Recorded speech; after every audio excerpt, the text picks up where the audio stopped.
This is the value of wrestling, the revolutionary force in wrestling podcasting. Hey, it's your boy Miguel Z with the Value of Wrestling New Japan Rebound Podcast. I have a guest for you, folks. Yeah, that's what. Hey, man, shout out to Value of Wrestling. I'm right here with the Big O's, San Jose. We done shut the shit down. Love and respect, though, right? Value of Wrestling. Hello. Man, thank you, brother. Thank you. Oh, you didn't know? Well, ladies and gentlemen, you better call somebody, let them know, because it's time to party. La-di-da-di like it's 1999. Yes, ladies and gentlemen, welcome to the Value Wrestling. Welcome to the Smackdown post-show review for March 1st, 2024. Yes, ladies and gentlemen, 2 months down in 2024. Intend to go as we kick into it. Someone didn't like my picture. What do you mean, Mr. Miguel Z on the chat? Somebody didn't like which picture? You can't just say, somebody didn't like my picture. What do you mean? Details, man. Details. Come on. Anyway, somebody didn't like Mr. Miguel Z's picture, but we're here to review tonight's SmackDown live from Glendale, Arizona, from Desert Diamond Arena in Glendale, Arizona, just shortly away from Phoenix, Arizona. They were down in the desert, and there was a lot of stuff going on tonight's show. But while Mr. Miguel figures out which picture nobody liked, let me introduce you to my co-host, the one, the only, living in the futuristic 50-ish, 60-ish living room or bedroom tonight. Ladies and gentlemen, the one, the only Paulus Clarke. Oh, yeah. You know me, I'm the one, I'm the only. The big time here, live in a living color. Mr. Clarke didn't like the picture in our chat. I don't know which. And Tony Storm. Tony Storm, Deanna Purrazzo. That's a dead storyline. I can't wait till Revolution happens so we can get that match over with. Hopefully move on to something different, and hopefully both these women find a different way to get there. Of course, the rest of the world says it's the greatest thing going on since sliced bread, but hey, I don't know. I don't know what I'm missing. I guess there's like that. Of course, that's a small group of like 3,000 people, but you know. You're living in your mama's basement, shoving chicken nuggets up your... I mean, never mind, wrong thing. Anywho, moving along. We are here to talk about SmackDown. We get a review of everything that went down from the Elimination Chamber, and then we come in, starting off with the Bloodline, minus The Rock, to get things going. Reigns has the fans acknowledge him, but it wasn't loud enough, so he says they need to get a little bit louder. The fans are chanting Rocky. We get some Rocky chants, which is really confusing. Okay, so Reigns says to get on his page or he's leaving. Reigns says get on his page or he's leaving. Reigns isn't happy, so he tells Mr. Heyman to fire up the jet because we are done here. Heyman says that we can't leave that soon because there's other business. The Rock will be here soon, but Reigns is not happy about the delay. We're creating some dissension here. I don't know. This weird stuff is weird. We take a break and we come back, and here's The Rock in his $500 shirt. Again, at least this one's a little better than the vest that he wore last week. Now, earlier today, The Rock came out with a 21-minute promo package on X and everywhere else that was just hit like it should have hit. He didn't do stupid catchphrases. He got to the point. He talked about, the Cody Crybabies and how The Rock's the greatest thing, being the board of directors, not on the board of directors. She was mad. She was happy. She was mad again within 30 minutes. Well, what made her happy? What made her mad? What made her happy? What made her mad? Anyways, so The Rock's here, and he says Glendale's about 10 miles from Phoenix. And it makes sense that for all these people to be here from Phoenix. It turns out that Phoenix is the number one city for meth and cocaine. Then Phoenix is in Arizona. Arizona is next to New Mexico.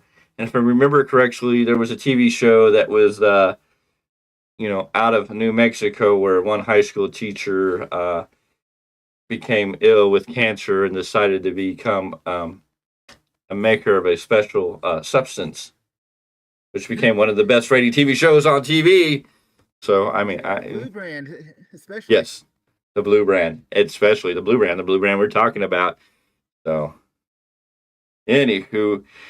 So The Rock talks about that. Finally, he's here to give their lives meaning. These cactus-loving crackheads have a reason to live. Yeah, earlier today, Rock came, had a great promo, made sense, had a great video package, was a lovely video package. made me feel like we're getting Hollywood Rock. We're getting serious Rock. We're getting board of director Rock. Rock comes out here, and it's kind of like, no, we took a step backwards. It's great time because for the first time in a long time, professional wrestling is cool again. This was the big thing that Rock was selling, that professional wrestling is cool again. They weren't talking about sports entertainment. They were talking about professional wrestling being cool again, which I'm not mad about. He really referenced this idea that professional wrestling is cool again, and I think we are on a track where professional wrestling is cool again.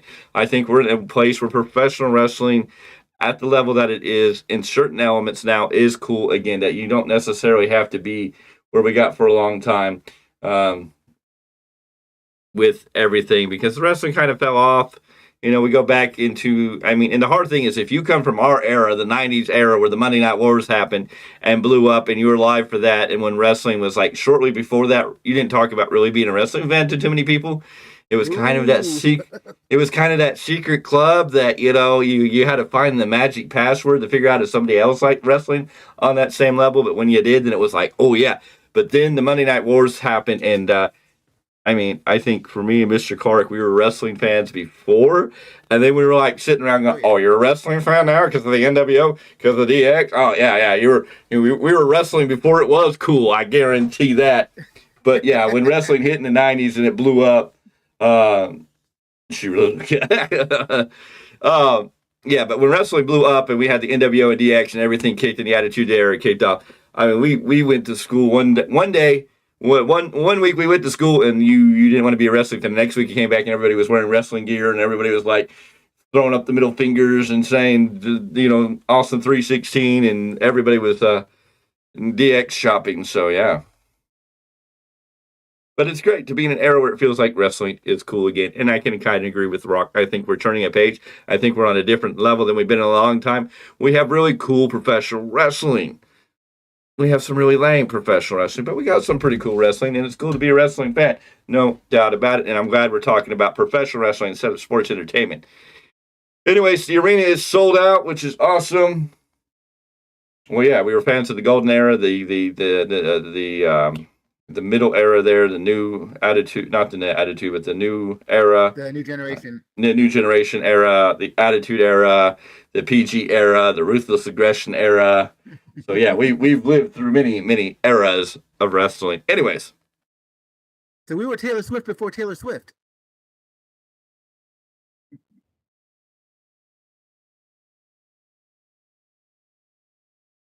You just, I don't know why you gotta go say things like. Well, when you're talking about different eras. We don't talk about Swifties. Oh, but it's okay for y'all to talk about, the Swifties when it comes to football. Yes, you can talk about Swifties, just not her name in context. Okay, whatever. We were referring to a football team. We weren't referring to her. Anywho, are we back? Okay. Hello, Kitty. It's a great time. Wrestling is cool. In a word, it's electrifying. Yay. Everything's sold out. He talks about selling out. It's because The Rock, Roman, and the Bloodline, with the fans seemingly agreeing. You know who isn't cool? Cody. If Cody wants to challenge The Rock, the answer is no. The Rock knows that a lot of women here want to go one-on-one with him, and it's great. 22 inches. He means his arms, of course. He can't believe Cody is so stupid to challenge The Rock when he has to face Roman Reigns. The Bloodline has a counter offer for them on night one of WrestleMania. It's The Rock and Roman versus Seth and Cody Rhodes. So it's a tag team match that we've been hearing about. And so, yes, we're starting to make it official. The Rock says it's going to be him and Roman Reigns against Seth Rollins and Cody Rhodes. And The Rock seems to be going off more about Seth Rollins being an emoji clown or emoji face clown. And you're just like, hey, he's more pissed off at Seth Rollins than Cody and all this, which is kind of interesting. Anyways, the whole idea is if Rollins and Rhodes win, the Bloodline is barred from the ring for the night 2 main event. And they'll guarantee it in the contract. They'll get the attorneys together. But if the Bloodline wins, Cody versus Reigns is going to be a Bloodline rules, meaning anything goes. Maybe Rock is the guest referee, and Solo Sikoa sings the national anthem. Sikoa has a blank of a voice. I forgot what it says. And then the fans start chanting solo so The Rock got the fans to chant solo. Or maybe The Rock will just bash Cody's head in because it's all fair. Rhodes and Rollins can show up next week in Dallas for an answer, and Rhodes knows Rock is the boss on the board. If the challenge is accepted, we get Triple H chance in the moment. Rhodes' challenge is ending tragically. Rock loads up for his catchphrase, but Reigns stops him from finishing. He says he needs to know something. He knows their family, but he needs him to acknowledge him. And in a weird, odd moment, The Rock does this. He takes his scarf off, and he's acknowledged Roman Reigns as his tribal chief. In his own words, I thought he was going to say, I acknowledge you, but not say my tribal chief. I don't know. This is family. Now go home and smoke some crack, The Rock tells everybody. He loads up the catchphrase, but then he turns to the thing. He goes, fine. Oh, no. If you can smell. And then he passes the mic to Reigns, and who says what the bloodlines are cooking. They posing ensues. And this time, The Rock does throw up the hand signal like this, but in the middle of it, instead of having the L still out, he closes in his finger. So I don't know if there was any weirdness in that or why. Maybe he was correcting what he did last time to show he knows how to do the one finger. So yeah, this covered most of the first hour of this show. This went on and went on and went on. Rock acknowledged Roman. There's some tension there, not tension there. We're going to get the tag team match. It seems too early. It's going to take place in night one. Now we're looking at Drew McIntyre getting robbed of his main event slot for the title that, kind of won an elimination chamber. So I don't know where that match is going to fall between Drew McIntyre and Seth Rollins. So we can get a night one. Of course, I guess they didn't say this would be the main event. They just said this would happen on night one. So maybe night one. Maybe Seth and Drew will still get the main event. This will be earlier on the show, but I don't know how you're going to I don't know how you're going to do that, really. This is going to overshadow every other match on the card that night, sadly, so it seems like it should be the main event. This was one of those promos where The Rock kind of got there, and then he fell off. It was like Rock, Nation of Domination Rock, Hollywood Rock. You just kind of, he got here, and you're like, okay, and then you're like, okay, now he fumbled the ball. And they got there, and then he fumbled the ball. Like his promo earlier, this whole promo package where he put it all together, it was beautiful. It was 21 minutes. It hit just perfectly, and I was so excited coming into this. And then we got The Rock, and we got some of it, but we didn't get all of it. And then we got some of the crappy, cheesy, old-school Rock that's just like, come up with new stuff. I don't know. I didn't feel it. Great, we're getting the tag match. I don't know what we're going to get. I'm assuming that we're probably going to get the Bloodline to win the tag match. Rumors circulating, of course, with newcomers coming into the company. Two big names that are kind of being talked about that may come in and play this. I don't know if we're going to get Cody's beating Roman. I don't know if we're going to get the tag team match here. Could Seth Rollins possibly cause Cody getting this fair shot? Not necessarily that Seth is going to turn on Cody, but if Seth is injured or coming back from his injury and something happens where he gets injured in this match again, and then supposedly he takes the fall and then Cody has to fight off the whole bloodline. I don't know. This has got a lot of things, a lot of variables in it. It feels like they're stacking the deck against Cody even more, and I'm just kind of like, okay, yeah, cool. Like, I guess Cody's going to have to bring in somebody to help. I don't know if Seth can do it. I don't know what this mess is going to turn into. I would say the Bloodline's probably going to win the night one, so it's a Bloodline rules match, because this match kind of needs a stipulation, and you want to kind of make Cody feel like it's going to be another one of those nights. Can he really overcome this? And you're going to have to throw everything at him. So in the main event of night two, we're going to see all the Bloodline members. We're going to see Cody. We're probably going to see Seth. We're probably going to see Sammy. We're probably going to see Jey Uso come out.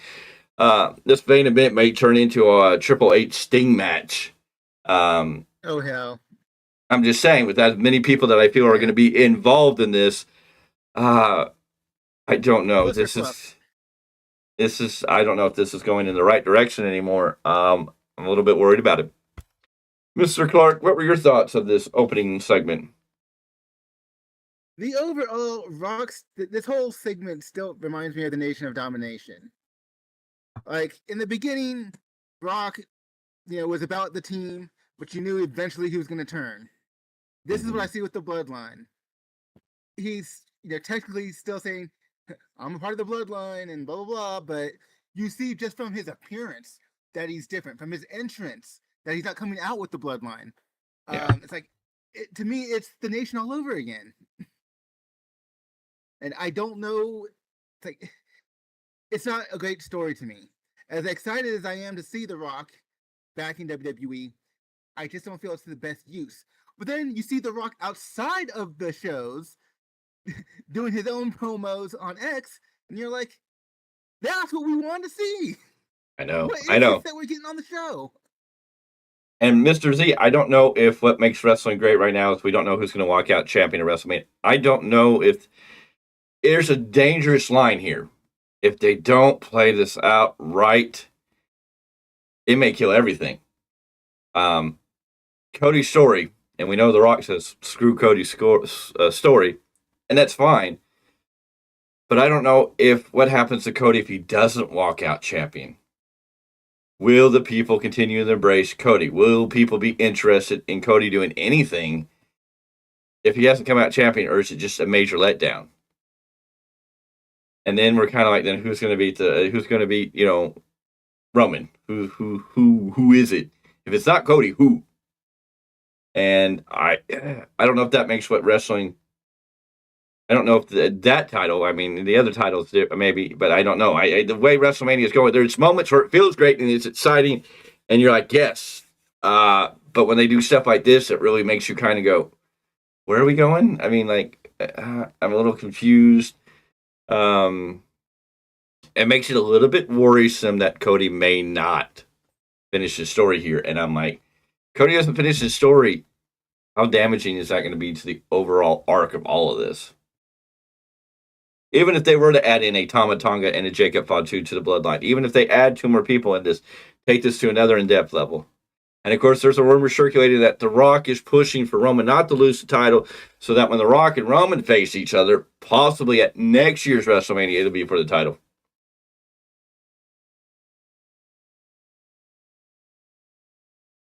I don't know if I can take another year of Roman with the title. No. I mean, they can make the storyline sound great, but I'm just kind of like, and why does Roman and The Rock need the world title anyways? I thought at that point it would be all about being the tribal chief. I would have thought so too. So, a lot of theories, a lot of things out there. I know they're trying to make this the greatest WrestleMania ever, and they've got the availability there, but I mean, it's wishy-washy. I guess we have to see. Cody's doing more after Raw last week where he's finally pissed off. I want to see Cody, how he's going to react next week. I want to see how Seth is going to react to The Rock. I hope we get a little bit more of the serious Seth going into this now. I hope Seth gets away from more of the Joker, goofy Seth that we get, where he's always laughing. I hope we get that Seth that when it's like, oh, okay, you really want to push this, let's get serious. The Seth that we're getting in some of the interviews where he's calling out The Rock and saying, stop with what we're saying, stop with the goofy promos, come up with new catchphrases. I hope that this leads to us getting a little bit more of a serious Seth. I need serious Seth now. I don't need Joker Seth. He's got to get serious and game on and ready to beat down one of the biggest guys who is the board of directors, as he claimed in all his little packages now. So, a lot of interesting things there. Moving along, Austin Theory and Grayson Waller are looking at the end of the men's elimination chamber when Randy Orton comes in to say that's hilarious. You know what else is funny? Orton taking one of them to the ring and trying to rip their heads off. They aren't sure, so Orton slaps Theory on the back and says, see you out there. That's going to make an entertaining match. So we got our main event for the night. Randy Orton against Austin Theory. Kind of happy to see Austin Theory back out there now, kind of getting the spotlight back on him. He's kind of faded away for a little bit. Now he's getting that shine. Good to see this. Grayson Waller's getting over. So, I mean, it's impressive. It's a good opportunity for both of these men. Mm-hmm. Our first match of the night, which was like 45 minutes into the show by the time we got to this, Tiffany Stratton versus Naomi. Ladies and gentlemen, it's Tiffy time. And we got, it was interesting because I really thought WWE booked themselves in the corner. Naomi freshly coming back and Tiffany freshly coming up from NXT. Both these women are brand new. And I'm kind of like, what do you do here to protect both of them right now? Because it's like both these women are brand new and hot. And, you don't want to see a lot. Naomi tried to hit what looked like a hanging pedigree that looked really good. Slugged it out with Stratton with a beautiful spine buster. Eventually, Stratton went up at 8 minutes, 10 seconds and hit the prettiest moonsault ever. Tiffany Stratton getting a big win here. They're definitely letting her shine. She has some crowd support. So I'm interested in seeing where Tiffany Stratton or Tiffy Tyme is going to take us. And I'm sure Ludwig Kaiser's interested in seeing where Tiffy Tyme's going to take him. But that's a different story for a different date and different time. But good solid match between Naomi and Tiffany Stratton here. Tiffany Stratton going over at Naomi. Your thoughts, sir? I was not really sure where they were going to go with this either, because, like you said, both one coming up from the main up to the main roster, one coming back, Mm-hmm. and it's like I have mixed feelings. On one hand, I love that they're building Tiffany Stratton. On the other hand, it's like, well, Naomi's being put back in the role she was in before, putting other people over essentially. We're gonna have to see. I'm hoping there's a future for Naomi here coming back. I'm sure she signed a contract believing that she's going to get something more than where she was, because a lot of what was going on, a lot of it was, yes, with the women's title. And depending on who you ask, and there's a lot of videos out there where Mercedes Moné kind of got pissed off at people going, how do you know it was me that led the charge and not somebody else leading the charge? Because a lot of the parables in the story it was Sasha Banks, Mercedes Moné, that was upset with WWE and the way the women's tag team match or the tag team titles were being booked. And she was the one that walked out, and Naomi followed her out. But Mercedes Moné's put it out there that maybe she was following her friend. Maybe it was Naomi Trinity Fatu who decided to walk out and took Mercedes with her. So I'm assuming, and of course, she didn't come back. There was a lot of talk that once Mercedes went on her way to New Japan and we didn't know where Trinity was going to go, we really hadn't heard her name. A lot of people just thought she'd come back into the fold, especially being married to Jimmy. But she decided to go sign with TNA, had a great run in TNA, really made a name for herself, had some amazing matches, had a brilliant, beautiful match at Hard to Kill against Jordan Grace, where she lost the TNA Knockouts Championship to Jordan Grace. In a stellar match. So we know she has the talent, and I know she probably trusts Triple H more with her character. So I'm assuming going into the future, it's probably going to pick up. But here, Tiffany Stratton, you probably have to give the win to right now, because Naomi, she has a history enough there that it maintains, but Tiffany's the baby, is the new one. And I think they're trying to build her up. I really believe that they're trying to get Tiffany Stratton on the level of a Charlotte Flair. So when Charlotte Flair comes back, you're going to have Tiffy Tyme against the Queen.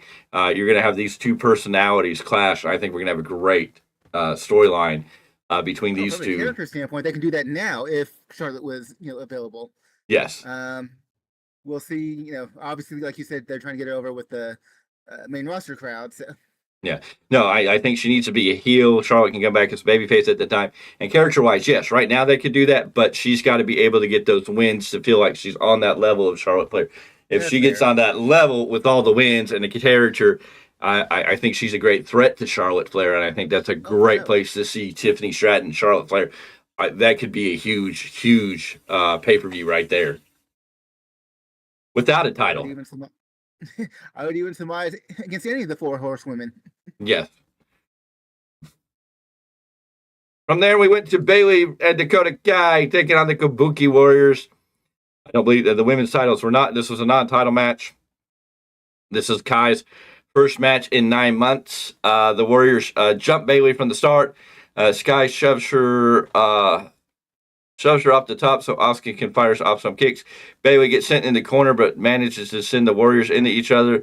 They crawl for the tag. At one point, Bayley was shoved into Dakota Kai. They banged heads. Commentary team here really boofed it up because they were like, "Oh, the ref said it was a tag." I don't know how it was a tag when they smashed heads, but then the ref never followed through with that. Eventually, Bayley tried to crawl.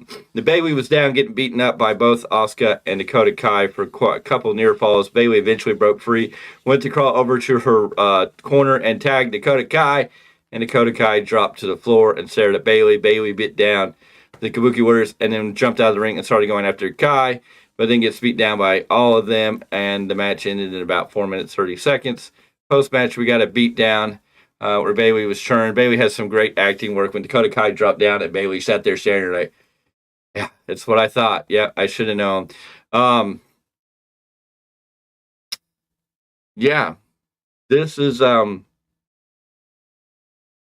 I don't know. I don't know how to feel about this. I thought it was way too early to turn Dakota Kai back the other way. I mean, yes, we knew what the storyline was going, but I figured either right before WrestleMania or at WrestleMania, you would have Dakota Kai turn on Bailey. Doing it now with 4 weeks out, I'm kind of like, okay, that just kind of killed the storyline. Like, I'm like, okay, there's nothing here.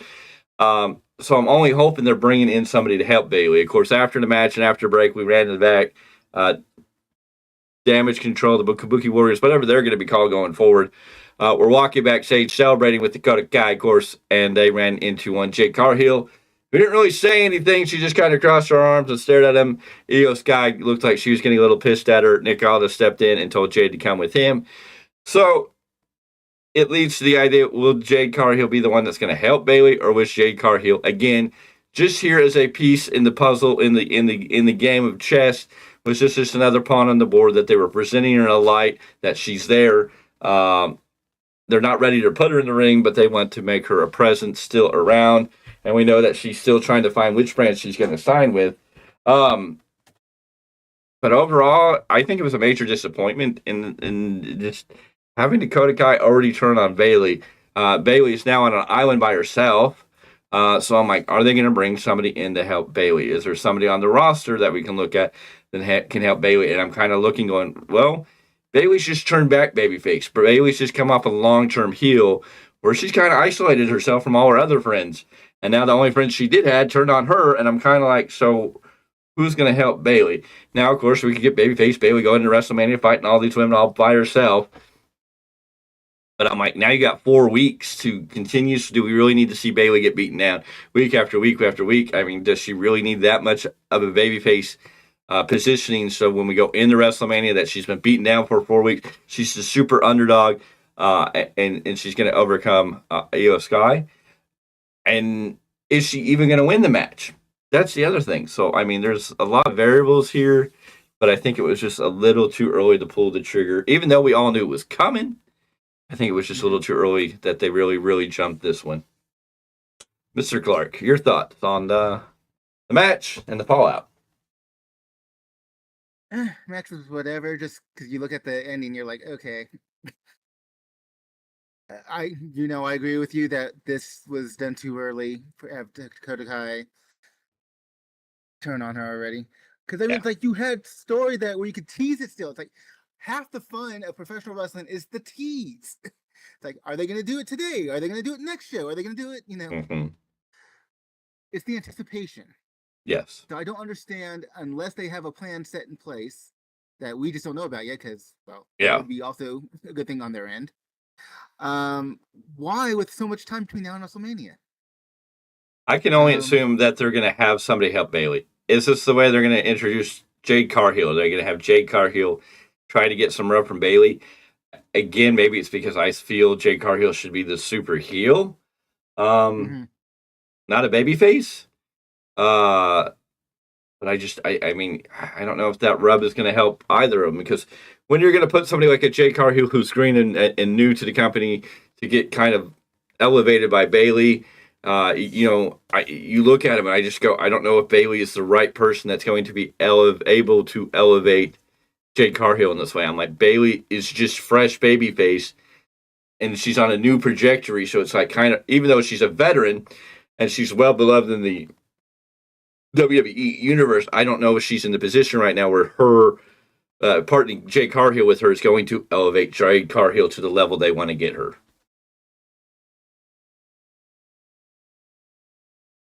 So I don't know if you can put I don't know who you can put. Didn't make any sense, only because Bailey doesn't have backup. That's my thing. I'm assuming somebody's going to back up. I just don't know who you really could put Jade Cargill with right now that would help her. And the other thing is, do we really need to see Super Bailey, at WrestleMania? Yes. Just, that's the other thing. Damage control? Do I? Yeah, I don't know if I want Super Bailey. I think you need to put Jade Cargill needs to kind of play, and I hate to say it, kind of a China role, early China role, like when she was with Triple H, where she was a heater bodyguard. I think you need to. I don't know. She might be able to help an Austin Theory. Somebody, I don't know, somebody of that element that's new, that's still fresh. I think that's why we were kind of interested in having her in the group with Bobby Lashley and the Street Profits. Oh yeah, instead of BFAB.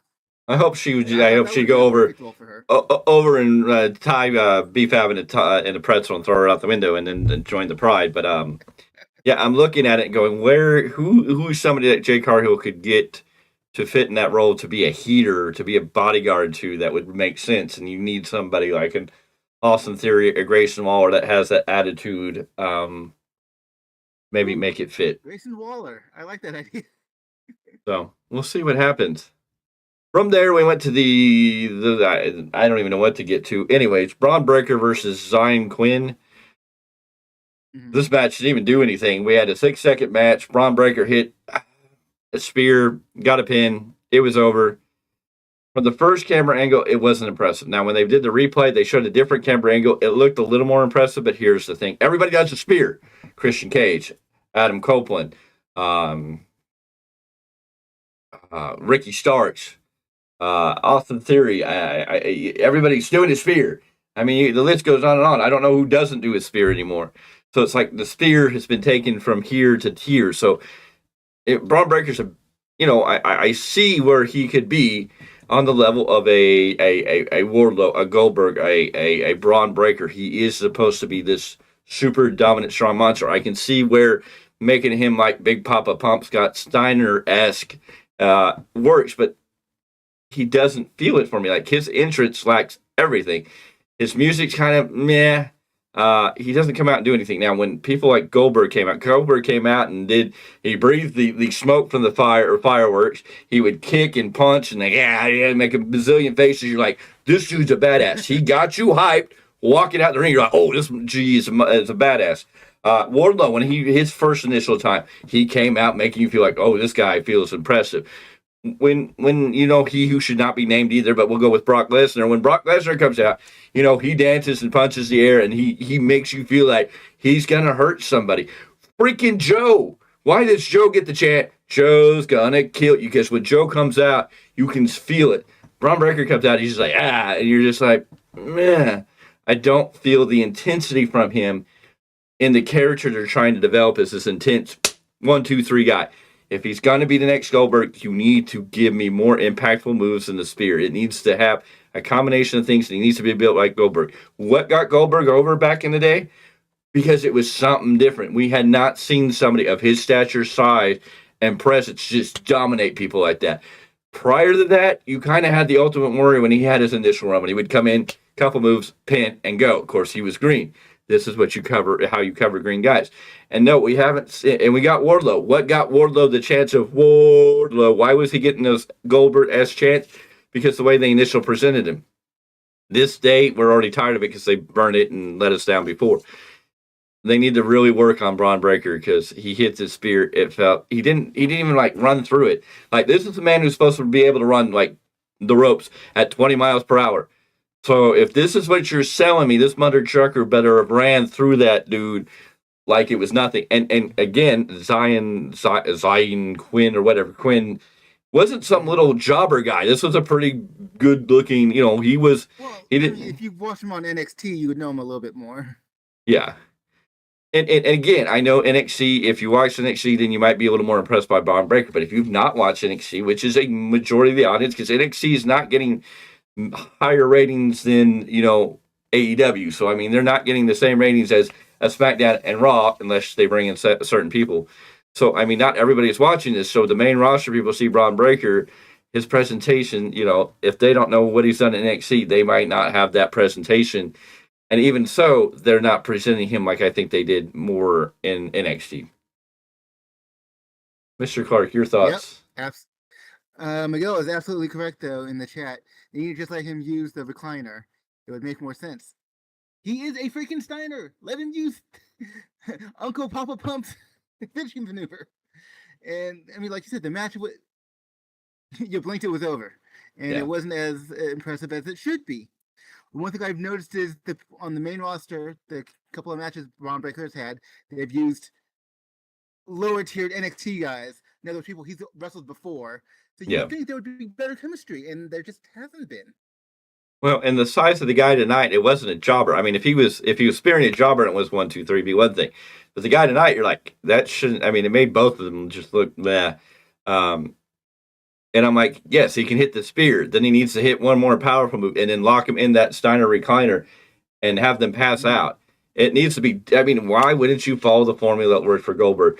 2 or 3 very high impactful moves, Steiner recliner. They pass out. Not.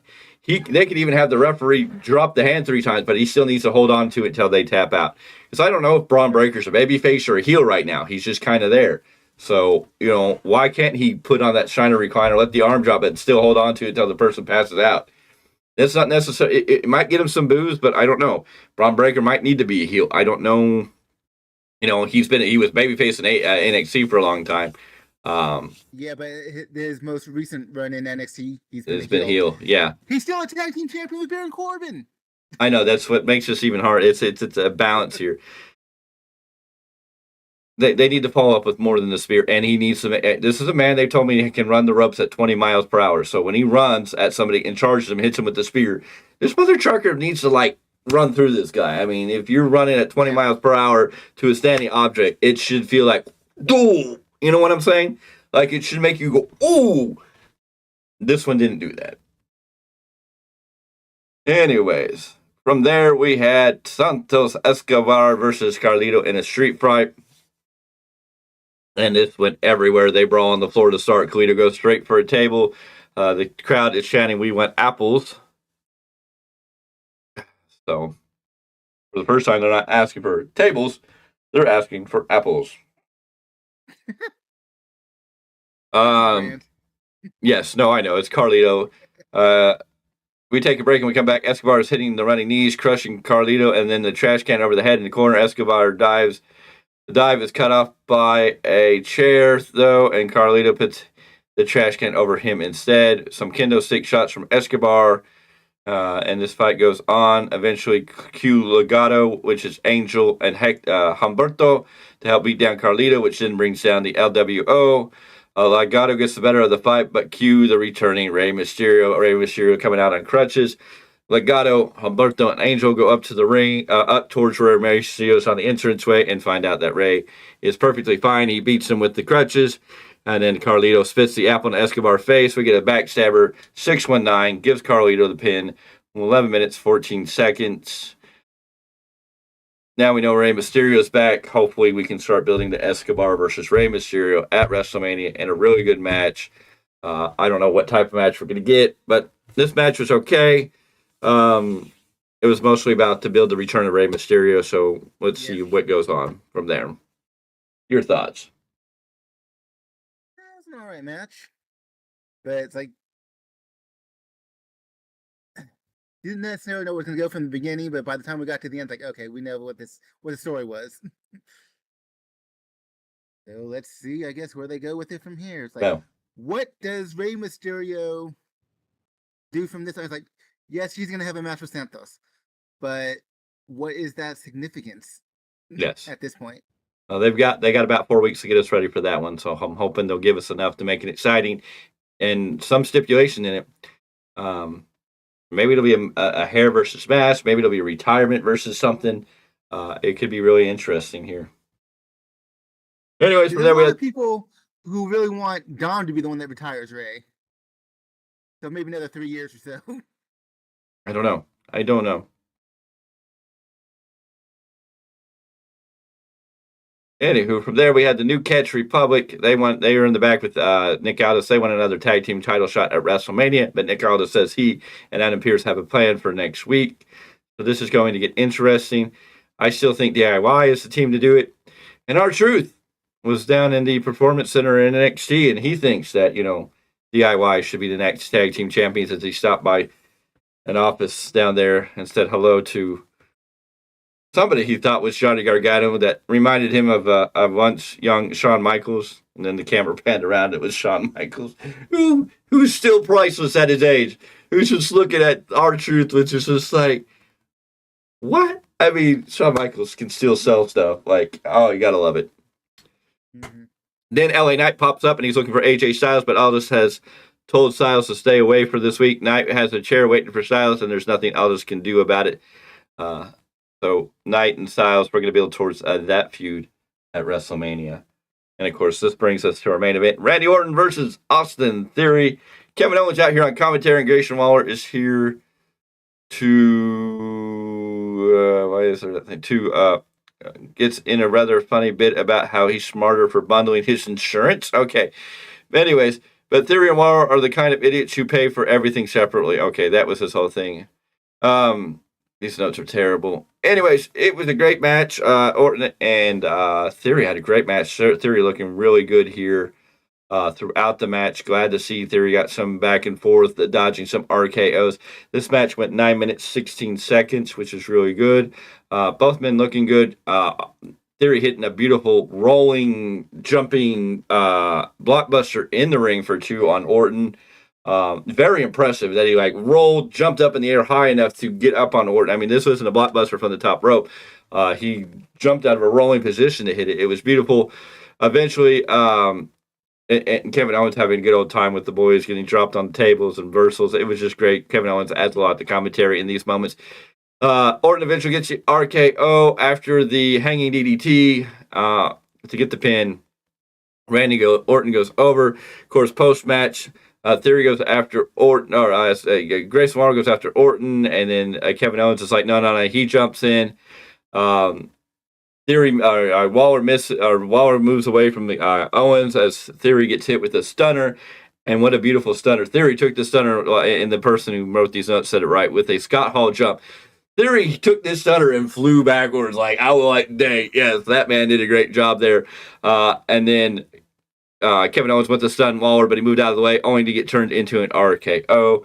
Orton and Kevin Owens, KO, Randy Orton and KO standing tall in the ring at the end. 2 of the most unlikely guys. We would think Randy Orton and the guy who went on to win that, I think, the TV title over in New Japan. That got fired. Riddle me this, riddle me that. We thought that was a weird pairing, and it was a weird pairing in its own right. But seeing Kevin Owens and Randy Orton together is just another one of those pairings that you would think these 2 guys shouldn't team up together. You would never expect these 2 guys to team up together. But at the same time, you're like, you know what? These 2 guys together would be really good because they come from that same mindset. The old Stone Cold Steve Austin, don't trust anybody. Both these guys don't really keep many friends around. Both these guys are very much loners in their own right. Their characters have always been developed.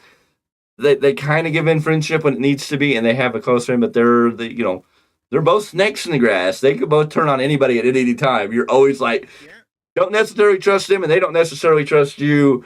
And, the enemy of my enemy is my friend type of scenario here is what you got between Kevin Owens and Randy Orton. So it's a great dynamic. I don't know what they're doing here, but they're building an interesting friendship or partnership, whatever you want to call it, between Kevin Owens and Randy Orton. I think we're seeing an underlying story here. I don't know if it plays out in the WrestleMania. A lot of the rumors are we know Logan Paul is going to be on SmackDown next week. Logan Paul is the reason Randy Orton didn't win the Elimination Chamber. Of course, we've seen Logan Paul aligned with Grayson Waller and Austin Theory, so I don't know if this will turn into a 6-man match with Logan Paul, Waller, and Theory versus Randy Orton, Kevin Owens, and maybe somebody else. I don't know if Kevin Owens and Randy Orton calling another old friend in one. Sami Zayn. Sami Zayn was there in the War Games with Randy. Sami and Kevin have an old friendship. It's just going to be where Sami gets to fit into a WrestleMania moment. But I think, of course, I know a lot of people want to see Logan Paul defend that U.S. title. I don't know if that's what we're going to get. If we're going to do that, do we really want to see Orton against Logan Paul for that U.S. title? It's really not a match for Randy to win, meaning you're going to have Logan Paul continue to carry the U.S. title. I don't know. A lot of things there. And Mr. Clarke, what were your thoughts on this final match? It was cool. You knew who was going to go over, so it's like it wasn't that exhilarating. But as you did point out, Austin Theory did get a lot of points to showcase what he can do, and that is great. He had different spots that really made him look good. I'm kind of waiting for this time where Austin Theory and Grayson Waller get to shine with wins. They've got great characters. They got that part over and down. Now we got to start building them to, with lower guys, get some wins. No, you got to remember, Theory's already been a champion. So, and he was he Money Bank? Yeah, he was the youngest Money in the Bank winner too. So Theory's had some big moments. Hopefully he gets back on track. A lot of it was, I think he got rushed up the ladder, and then we needed to pull him back because his time's coming. And I mean, he's starting to look more and more like the Cena of the future. That boy is just so. You almost look at Austin Theory like he could be above Mr. Perfect in the long run. Could be. He's got a lot of athleticism, a lot of. So he could be the next Chris Vinegar and attitude. He could be the next coming to Kurt Hennig, but I wonder how the Perfect 10 would feel about that one, or the chairman, who looked really good showing up on NXT.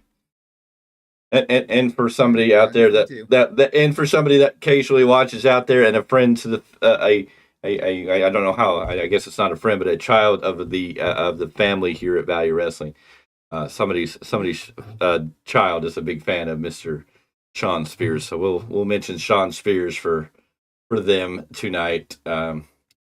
Sean Spears. Yes, the chairman's back in NXT. So overall, decent show. It was kind of average. Wasn't great. Didn't start off like we would really have wanted it to. I don't know what's up with The Rock. I don't know if this is a storyline, if we're retelling the Nation of Domination, where he's there and he wants to take over. I didn't really get I get why you wanted to, but it was really weird when The Rock acknowledged Roman Reigns as his tribal chief. And you're just kind of like, I get you want him in the bloodline, but I don't know if that was the right move to have him acknowledge Roman Reigns. I mean, from a character standpoint, it makes sense to me. I don't know, but for The Rock, who's supposed to be egotistical, the board of the directors, he's the elder of this family. For him to look at somebody, the younger member of the family, saying, "Oh, I acknowledge you as my tribal chief," I'm kind of like, it just doesn't seem like The Rock, because he didn't do it passive aggressively. There wasn't this little undertone. It wasn't. I would just be like, I would expect him to go, "I acknowledge you," but not say "my tribal chief." That would be the way I would see The Rock do it. It's like, I acknowledge you, but he didn't say tribal chief, so that leaves you hinting, like, is he really there? So, anyways, are there any final thoughts you want to give on tonight's show? This show was kind of mid. I mean, it didn't really progress too hardcore to WrestleMania, but it didn't, break it down either. No. It was just kind of there. It didn't push anything forward. We got the return of Rey Mysterio, which was nice. He got a brief pop, but didn't feel as important as maybe it should have. Dakota Kai already turning on Bayley, I felt flat. It felt flat because it was just too early. It was just like, oh, we're already doing this. So I can only hope and assume that they have something else that they're cooking, because Bayley's going to take on these women over the next 4 weeks by herself. I'm just like, and how many people do we need to have in that same struggle going into WrestleMania this year? I mean, Cody's already kind of doing this crap. I mean, do we need Bayley to be doing the same thing? I mean, I know in wrestling, like in literature, basically, if you want to really talk about wrestling and literature, go hand in hand. Because without wrestling, you don't have storylines. Storylines are based on literature. Literature is what gives us all these ideas. And the basic concept of literature, the basic concept of that comes from Shakespeare. You have tragedy, romance, the main comedy where these things are induced. And granted, there's not a whole lot. You have the 6 basic ones that Shakespeare developed, and that's where all movies, plays, TV shows, and everything comes around. But again, when it comes to wrestling, you're telling stories, which are many movies, many TV shows, whatever you want to call it. That's what wrestling really is. And why people say, "Oh, wrestling's fake." Yes, there's an element to it where they are stunt performers, but again, they also are professional wrestlers that know how to do these things, and are professional athletes that go out there and put their body on the line each and every week. but they're also actors because they're playing a character in a scene to tell a story that's intriguing you. So wrestling is no different than your Breaking Bad. Wrestling's no different than your Walking Dead. Wrestling's no different than every freaking Marvel movie. Cody Rhodes is Captain America right now. Tell me I'm telling lies. Tell me the difference. Well, some people might say Homelander, but hey. I mean, John Cena is actually, what's his name that I can't think of right now, the superhero. It's a cluster booking done right just to get to WrestleMania, then a clean slate and a move to brand new. Yeah, I think we're going to get a clean slate after WrestleMania, but we just got to get to WrestleMania. We're kind of bobbling the ball here. I don't know what's going on. Raw's doing really, the sad part is we're seeing the shift back. SmackDown has been the show for many years now, and it seems like SmackDown's is starting to see holes in the ship, and it seems like Raw is taking back over that number one spot. Of course, Raw's going to go to Netflix next year, so I understand they're really trying to build that brand to be something to make sure they get all the subscribers on Netflix. And according to someone I was looking at, someone on X, apparently SmackDown's going to stay on Friday nights. Yeah, SmackDown's going to stay on Friday nights when it goes to USA. So SmackDown's not going to see any major changes in that development. What's going to happen with Raw? I don't know. I haven't heard if it's still going to be 3 hours. It does look like it's still going to be on Monday, but it is for Netflix subscribers and the people who pay for it going to be commercial free, advertisement free. So 3 hours of Raw without breaks, it's going to be different. It's going to be different. And we still haven't heard word of what's going to happen from October to January with Monday Night Raw. They're still working on that. Yeah, they're still working on that. Of course, nobody knows what's going on with AEW because we have heard no new TV deal or any conversations recently about a TV deal. Who? I mean, Tony Khan hasn't even mentioned the words WB Discovery. He hasn't talked about his friends like, oh, we have great conversations. We're doing great things. We're doing the best things we've ever done. 2024 is the hottest year that AEW's ever been. The Young Bucks are doing the greatest work of their career, says some people. And I'm like, I don't know what they're doing. I don't know what they're doing. That's great. What have they done? They beat up. It's different. Well, I'm just saying, there's people out there saying that this is the greatest Young Bucks we've ever seen in their entire career. This is the greatest story they've ever been a part of. And I'm like, I don't know what they're telling. They're just. I think the greatest would be their time in Bullet Club, but maybe that's just my bias. Different Bullet Club for sure, but Bullet Club taking over the world. And ladies and gentlemen, I got to go back. You got to remember when me and Mr. Z brought this up not too many weeks ago. Die Rocky Die was on TV tonight. Somebody had a sign on the card camera side that said Die Rocky Die. There's a movement out there for Die Rocky Die. We talked about it, I think, first out of anybody in the IWC world, out of anybody in the wrestling podcast. I think we were some of the first. And I don't know. I haven't looked at everybody. I haven't gone through everybody. I don't hear anybody else that even said that has mentioned the idea. And I'm not saying this person listens to us and decided to go do Die Rocky Die promos. If they do, hey, thumbs up to you getting that sign out there. But tonight, the Die Rocky Die sign was out there. Which I found hilarious because we were the ones talking about, well, how much longer till we get to Die Rocky Die? Because going back and getting Rocky getting the Rock from the Nation of Domination in this time era, that was what led to him joining the Nation of Domination. So we made the joke about how long till the Die Rocky Die promo or the chance. And well, tonight we saw a sign that said Die Rocky Die. Now, I know there were some people out there going that got censored, but I saw two signs. I did see two signs, and this may have what led to people thinking it was censored. There was a yellow one that said Die Rocky Die, and then there was another one that was white that said something, The Rocky. I don't know. It was something else. So if you saw the one sign and then saw the other, you might have thought it got censored. But no, the Die Rocky Die was very prominent there. So. Well, that's good heat, brother. Now, I did read one other article, and I want to bring it up. There was somebody at a recent house show who's a big fan of Chris Benoit, who is wearing a shirt and trying to create a movement for Chris Benoit to get into the Hall of Fame. Nope. And they go, even Paul Heyman puts him in his top 5 best wrestlers. And I'm like, and of course, people in the comments on this post said what I would exactly said. But you need to go listen to the rest of that conversation Paul Heyman said. As a wrestler, one of the greatest technical wrestlers ever. As a person, no. Can he be in the Hall of Fame? No. It doesn't matter if he was. We can sit here and go, he was great in the ring. He was a great talent in the ring. As a wrestler, as a technician, amazing stuff in the ring. But he killed that the day he decommitted his crimes. End of story. And I'm sorry. If you support Chris Benoit, cool for you. But there's some lines in the world that you can't cross. And Vince McMahon did the same things to himself. Vince McMahon has done so many great things for the world of professional wrestling. As a promoter, he created WrestleMania. He created wrestling and brought it to the place it is today. Without Vince McMahon, we wouldn't be here talking about wrestling, probably. Not in the sense that it is today. Not in a global, not as a global promotion, no. But his actions and behavior have killed that legacy. I mean, it took me years to get over, as a wrestling fan, the whole Chris Benoit thing. Because there would have been a time I would have maybe tried to argue, him in the Hall of Fame as well.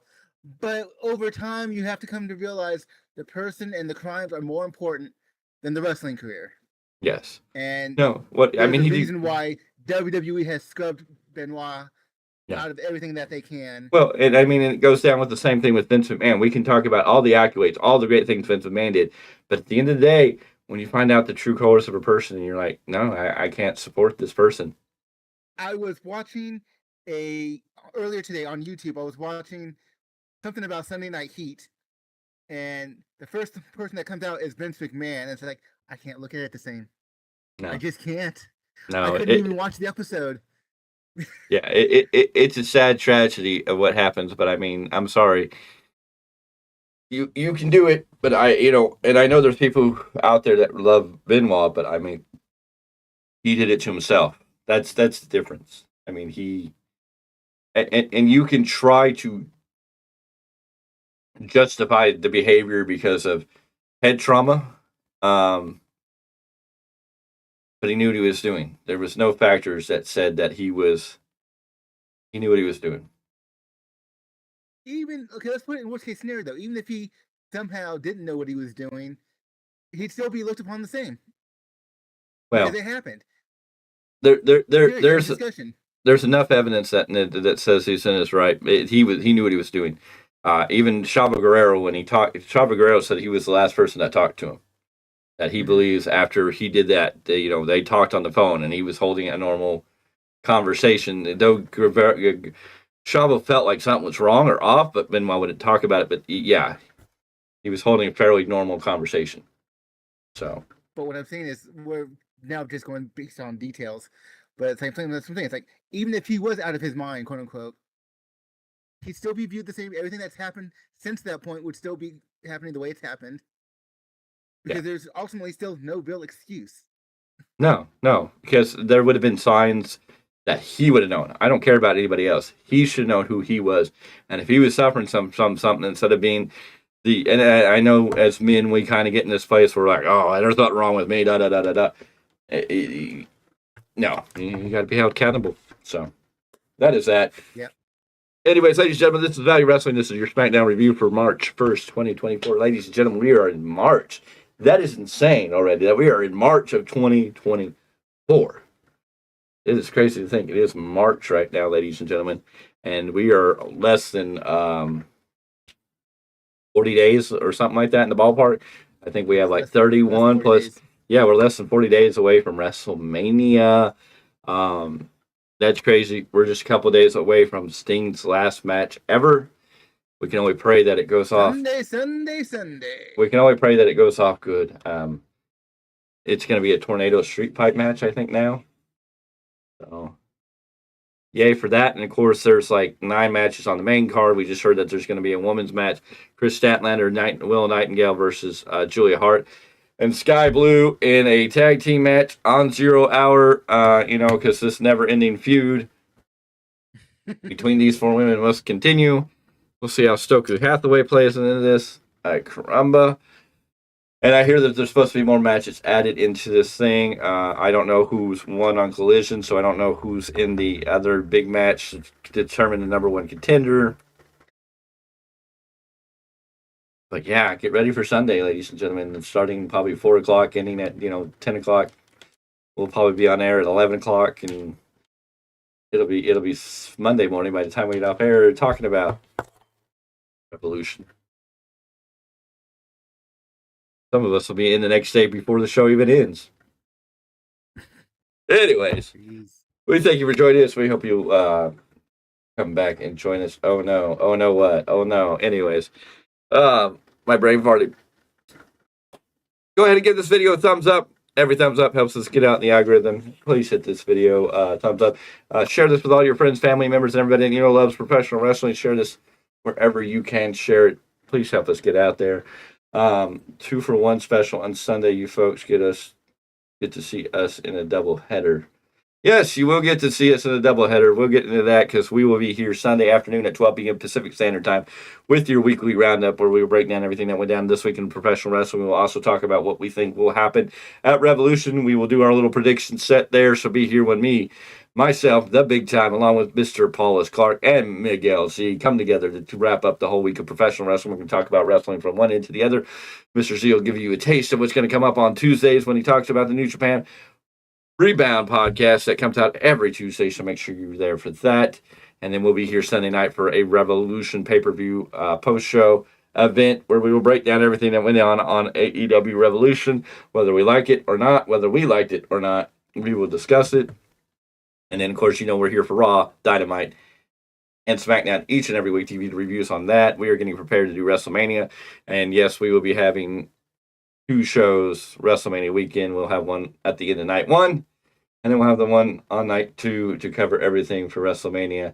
So be ready for that. We'll be breaking down WrestleMania like never before, along with the fact that very soon, we'll be doing our first live interview right here on the Value Wrestling channel. We are just getting details and dates lined up for that. And as soon as we get that, we will let you know. So you want to ring that bell for notifications so whenever we go live or new content comes out, you'll be notified and be ready to watch. If you're watching this later, always feel free to drop your comments down below. And most of all, hit that subscribe button. Join the Value Wrestling family. Join the fastest growing podcast in the world of professional wrestling and wrestling podcasting. Like we always say, we're not here to be pretenders. We are here to be contenders. And we're going to show you that, ladies and gentlemen. It don't cost you nothing. They simply hit a subscribe button and help us grow.